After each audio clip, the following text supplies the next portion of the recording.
You know, in the last few years, we've seen publications, corporations, and Hollywood celebrating the body positivity movement. But the minute one of the models reaches 7 or 8 bills, we hear radio silence from the industry. And this is why I started Feather, the world's first morbidly body positive fashion studio. So far, we've done one shoot. It was a watch commercial. Americans say they love my 500-pound life, but I've yet to have my phone calls returned to discuss my 1,300-kilogram Crest White Strips ad. We haven't been shooting here a lot because there's some structural issues with the floorboards.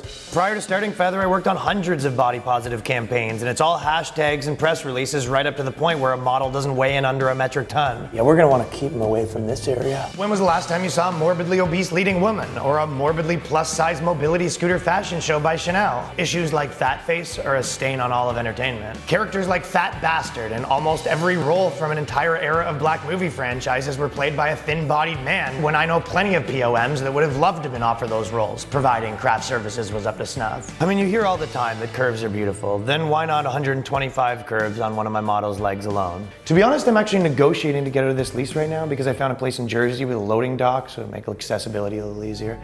You know, I just think that every child should be able to look through a bikini spread and see bodies that look like theirs, and clocking in at 35 stone when you're 9 years old shouldn't exclude you from a career as a successful fashion model. This week I'm thinking about doing like a spec spot for New Balance where I bring in a novelty-sized treadmill, then bounce light off a breathing apparatus to create sort of a glistening effect on some of the sweat stains. The animation world stood by silently for years while Seth MacFarlane voiced the role of Chris Griffin, when we could have just as easily built a studio in a morbidly obese voice actor's bedroom, providing once again the craft services situation was adequate.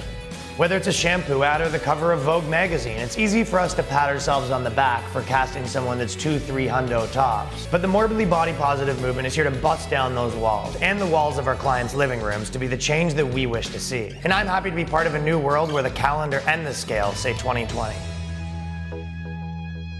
You can mark my words, this is gonna be the next big tidal wave in fashion.